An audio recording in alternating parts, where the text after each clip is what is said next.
Bom, agora o item 17, as guerras religiosas na França.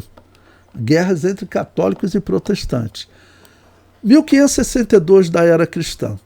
A França era o centro das guerras da religião, que duraram de 1545 a 1648, irmãos. Ou seja, 103 anos dessa guerra que ela está concentrada na França, Alemanha. A violência entre católicos e protestantes estava espalhada por toda a Europa. Em 1562, os calvinistas huguenotes atacaram e destruíram a Igreja Católica, onde estavam preservados os restos mortais de Irineu de Lyon. Certamente não eram nem os ossos de Irineu de Lyon, mas para fazer aquela peregrinação, ganhar um dinheiro, né? Os calvinistas destruíram a heresia através da violência. Os calvinistas pregavam que a Igreja Católica praticava paganismo, ou seja, praticava a religião de Baal. Calvino já havia publicado as suas Institutas, que defendia que purgatório e invocação ao mundo dos mortos era paganismo. Entre os calvinistas havia também o humanista Antônio Marcotte, que publicou a obra O Livro dos Mercadores, onde denunciava a Igreja Católica como uma instituição corrupta e pagã. O rei da França era Carlos IX, reinou entre 1560 e 1574. Possuía 12 anos de idade e o reino era controlado pela sua mãe, Catarina de Médici. Presta atenção agora nessa história, irmãos. Catarina era neta do Papa Leão X, que escolheu Lutero, e sobrinha do Papa Clemente VII. E colocada através de acordos obscuros como rainha da França, aqueles acordos que fazia, casar filha, né? Então o Papa Clemente pegou a sobrinha dele, Catarina de Aragão, e casou ela com o filho do rei da França. Depois ela vai se tornar, vamos dizer, a mulher do rei da França, e depois vai se tornar a mãe do rei da França. Nesse período, ela é a mãe do rei da França, só que ela manda tanto quanto o rei ou mais, tá ok? Aí veja, prossegue.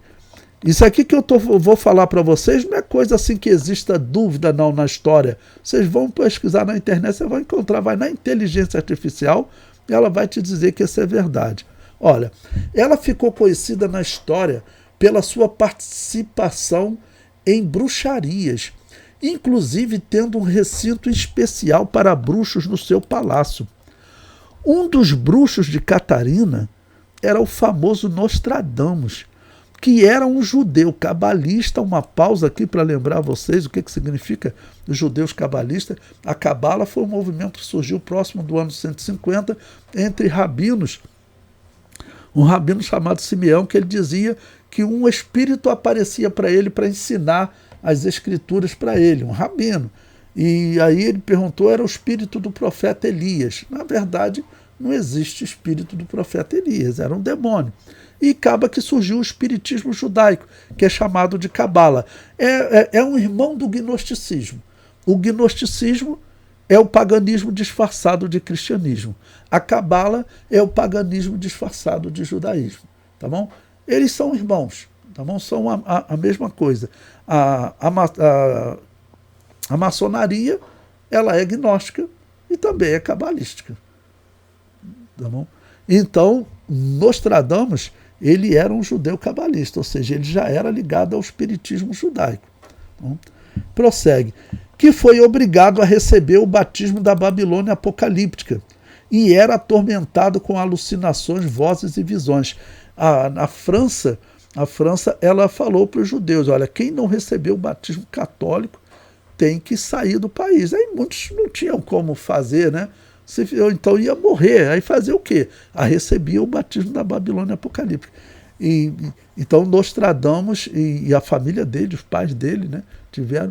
Então, imagina, o indivíduo já serve na Cabala e ainda recebe o batismo da Babilônia apocalíptica. Ele ficava ouvindo realmente vozes, provavelmente coisa de opressão maligna, né? Demônios atormentando ele. Então, e acabou sendo contratado pela rainha, né? O comentário prossegue. Em uma das suas muitas visões, entre aspas, né? em uma das muitas visões de Nostradamus, ele escreveu em 1555 uma obra chamada Centúrias. Aí veja, ele via um leão morrer ferido nos olhos. Ele teve um monte de visão, foi inventando um monte de coisa, essa é a verdade. Até hoje as pessoas ficam procurando, aí acontece algo parecido com o que Nostradamus escreveu, ele falou aí, cumpriu-se o que Nostradamus falava. Por exemplo, eles já pegaram, Nostradamus falava de um grande acidente, num grande show musical, não? Um evento que todos interpretam como sendo um show musical. Na década de 80 falaram do que seria no Rock in Rio. Aí eles ficam falando até que algum dia vai acontecer um acidente num show musical. Aí eles vão falar, é o cumprimento do que Nostradamus escreveu. Então ele via um monte de coisa. Eu vi um leão morrer ferido nos olhos. Tá bom? E aí veja o que vai acontecer, né? Isso foi em 1555. Como o marido de Catarina, o rei Henrique II, morreu em 1559 com uma ferida nos olhos, ela interpretou que Nostradamus era um vidente autêntico. Entre os bruxos que serviam a Catarina estava Cosime Ruggieri, um praticante de magia negra e necromancia. Catarina foi acusada de participar do sacrifício de uma criança judia. Quando você for na história, eu coloco, para ser correto, o que os historiadores dizem. Ela tinha um quarto para bruxaria, sim. Nostradamus servia a ela, sim.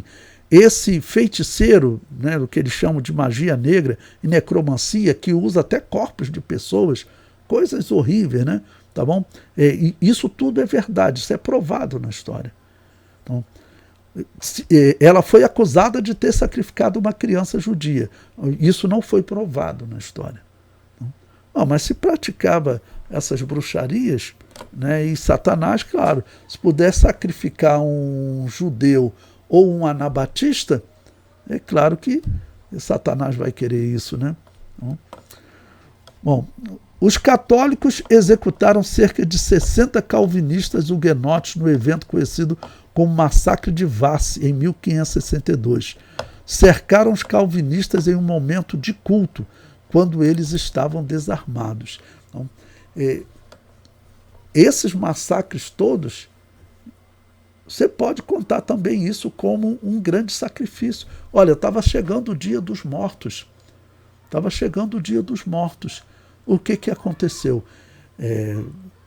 O que aconteceu no Rio de Janeiro, eu não estou falando contra a ação policial, nós sabemos que é necessária, mas é muita coincidência, chegando o dia dos mortos, esse grande massacre. É muita coincidência, ainda mais sabendo que está chegando aí a COP30, que eu tenho falado para vocês.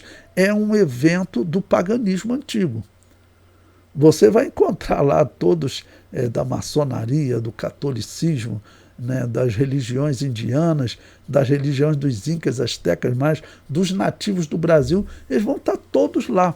Aquilo ali é um evento pagão, irmãos. É um evento espírita. É um evento espírita. Okay? E o que está acontecendo pelo Rio de Janeiro são esses sacrifícios, né?